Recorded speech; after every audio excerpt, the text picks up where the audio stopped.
Di awal episode ini, kita langsung menuju Malwapati, di mana pada saat itu, setelah mengalahkan raksasa Koloyakso, Koala pun kembali diuji. Dan ujian kali ini adalah ujian ketangkasan yang wajib dilaluinya, karena setelah itu ia akan dihadapkan langsung pada Prabu Angling Dharma. Di sana juga ada Senopati Dharmayuda yang akan menilai kelayakan Koala untuk dijadikan pandega utama Malwapati. Ia pun berharap bahwa Koala akan mampu menyelesaikan uji ketangkasan itu dengan sempurna.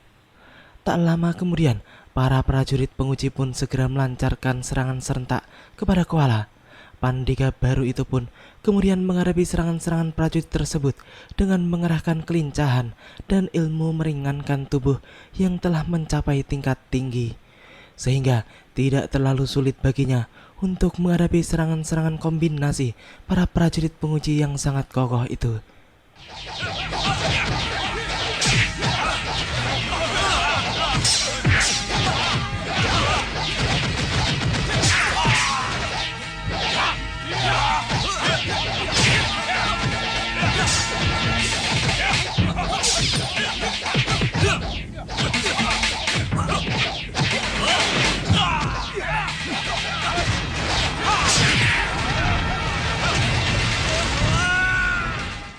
Senopati Dharmayuda yang melihat ketangkasan Koala pun menjadi kagum, sebab ternyata Koala berhasil membongkar rahasia serangan kombinasi para prajurit tersebut dengan lebih cepat dari yang telah diperkirakannya.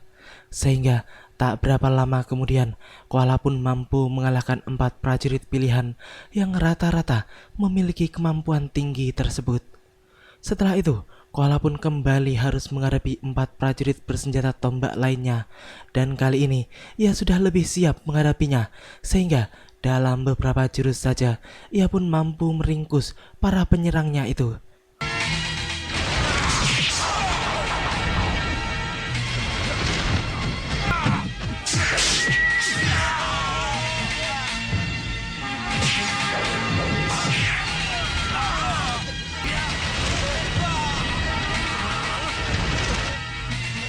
Kalian tidak apa-apa? Tidak apa-apa. Terima kasih. Sama-sama.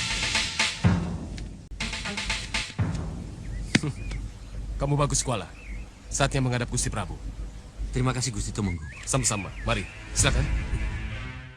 Kini kita menuju Singamaruta dan antek-anteknya yang pada saat itu sedang mengintai kerajaan Saupitu dari atas angin. Berdasarkan perintah Rawana Raja, di mana mereka harus menunggu kedatangan keris Ilat Nogo pada kerajaan tersebut. Bahadur pun yakin jika memang pusaka Ilat Nogo akan sampai ke Saupitu. Tiba-tiba, Singa Mandala pun menunjuk ke satu arah, di mana terlihat Prabu Baka dan rombongannya yang sedang berjalan menuju arah Saupitu. Dan mereka pun berhenti setelah berada di atas sebuah bukit yang strategis untuk mengintai Saupitu. Sedangkan di sudut lain juga tampak Senggang Baplang beserta seluruh anak buahnya yang sedang berkemah di tengah hutan yang berdekatan dengan Saupitu. Saya tidak tahu persis apa sebabnya Yang Mulia Grenda Seba memerintahkan kita untuk mendirikan kemah di tempat ini. Ini pasti ada hubungannya dengan keris Ilat Nogo dan Saupitu yang kosong yang ada di depan mata. Untuk itu, kalian harus tetap jaga dan waspadalah. Karena bahaya besar akan terjadi di tempat ini. Di Saupitu. Iya, Yang Mulia. Kami mengerti.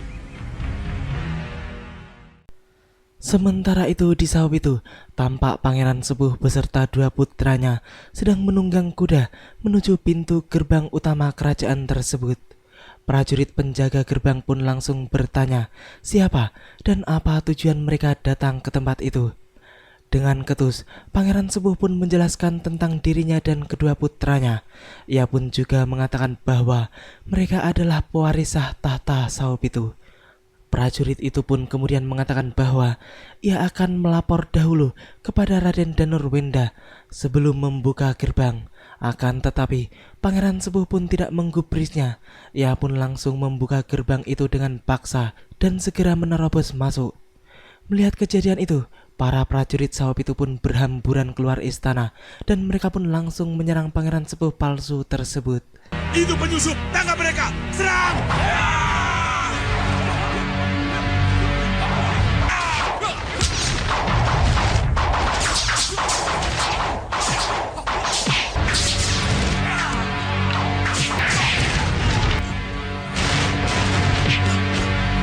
Bilang sama Raden Danurwenda, yang datang pangeran sepuh dan kedua putranya. Prajurit itu pun segera melapor kepada pandeganya bahwa yang datang dan membuat keributan adalah pangeran sepuh beserta kedua putranya. Pandega tersebut tampak sedikit terkejut sebab ia tahu bahwa tidak mungkin pangeran sepuh mengamuk tanpa sebab. Setelah bertemu dengan pandega Sao Pitu itu, pangeran sepuh pun segera memberitahukan siapa dirinya. Dan tak lama kemudian, datanglah Raden Danurwenda bersama dengan Nyi Pawon, orang yang sangat mengenal pangeran sepuh dan kedua putranya, Jaya Lamat dan Jaya Lantar. Ini Nipawon. Nipawon inilah yang kenal pangeran sepuh dan kedua putranya. Nipawon? Iya Gusti, hamba Nipawon. Hamba yang merawat Gusti Raden Lamat dan Gusti Raden Lantar waktu masih kecil. Iya. Iya. Ingat, Selamat datang di Sao Pitu. terima kasih Raden, terima kasih. Sembah kami Katu Raden. Mari, silakan masuk. Di Malwapati, Angling Kusuma dan Ramaja Gandhi pun baru saja pulang dan menghadap Pramandanya. Ia pun juga menyampaikan bahwa pangeran sepuh dan kedua putranya akan sowan ke Malwapati. Sang Prabu pun berharap pewaris tahta Sao Pitu itu pun segera hadir dan menghadap kepadanya. Batik Matrim pun kemudian mengatakan bahwa ia sangat berharap bahwa kedua putra pangeran sepuh yang akan mewarisi singgasana Sao Pitu tersebut tidak seperti putra Prabu Jayadipa yang telah tewas dibunuh oleh Sengkang Baplang. Gusti Prabu. Iya, Gelar perang Kuala siap untuk dilaksanakan. iya, saya akan segera ke sana. Mari. Silakan.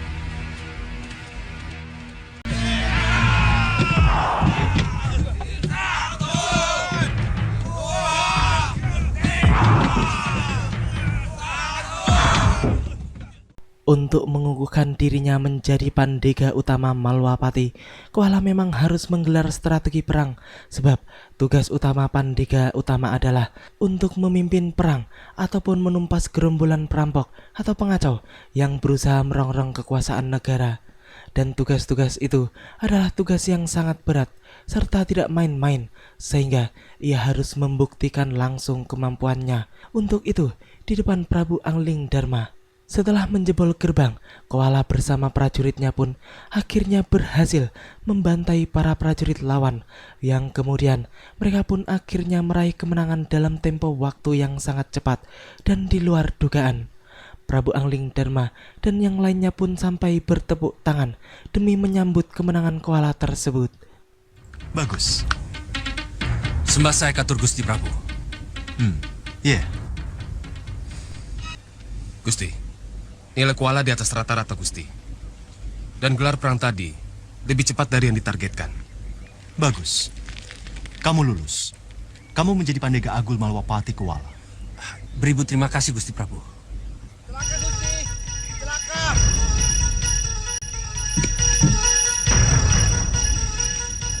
Lapor Gusti Prabu, Iya, laporkan. Apa?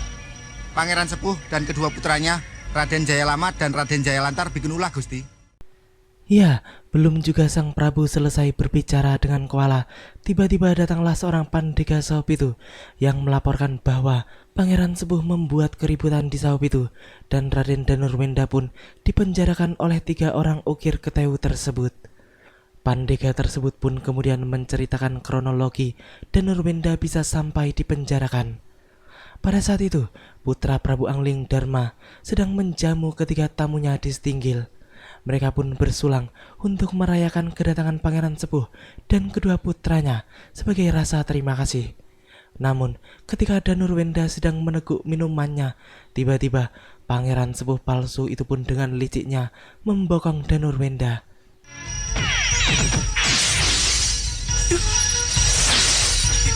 Ada apa ini? Kenapa ini? Hei!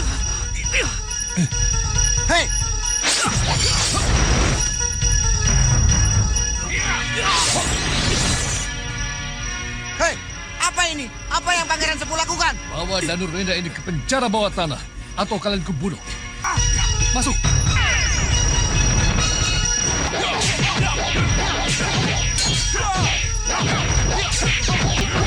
Cepat minta bantuan!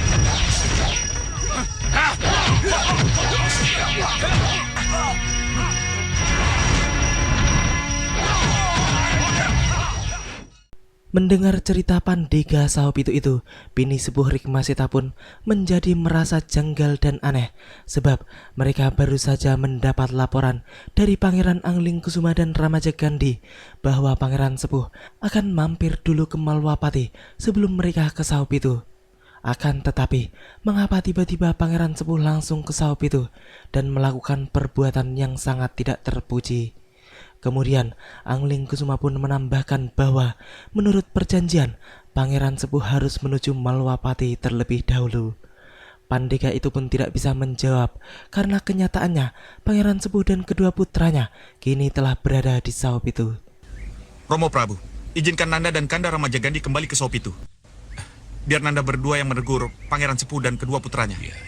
Sekaligus membebaskan Rai dan Nurwenda dari penjara bawah tanah. Iya. Maaf, Gusti Prabu.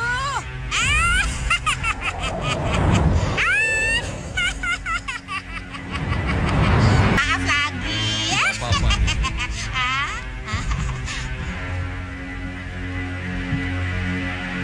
Jadi ini Pangeran Sepuh. Iya Romo, itu Pangeran Sepuh dan kedua putranya. Ya, tiba-tiba Nyi Jantur pun datang bersama dengan Pangeran Sepuh dan kedua putranya. Ia pun meminta maaf karena tiba-tiba datang tanpa pemberitahuan terlebih dahulu. Pangeran Sepuh dan kedua putranya pun kemudian segera memberikan salam penghormatan kepada Prabu Angling Dharma dan yang lainnya. Selanjutnya, Batik Matrim pun mengatakan bahwa Pandega Saopitu baru saja datang ke tempat itu dan melaporkan bahwa Pangeran Sepuh sudah berada di Saopitu. Pandega Setia Saopitu baru saja membawa kabar bahwa Pangeran Sepuh dan kedua putranya baru saja membuat ulah memenjarakan Pangeran dan Nurwenda. Iya, kalau begitu Pangeran Sepuh dan kedua putranya yang ada di Sawopitu itu bukan asli, Gusti. Kenapa Nyi Jantur bilang begitu? Karena saya bisa pastikan kalau Pangeran Sepuh yang ada di Sawopitu adalah Soca Cendawa dan Rawani dan anak buahnya, Gusti Pati. Iya, saya tahu. Setelah berhasil mematungkan Pangeran Sepuh dan kedua putranya, Gendrawani dan Soca Cendawa pasti ke Sawopitu. Maka dari itu Romo, izinkan Nanda dan Kanda Ramajagandhi kembali ke Saopitu. Nanti dulu. Maafkan saya, Gusti Prabu. Ini urusan sihir. Sihir menyihir adalah spesialisasi saya.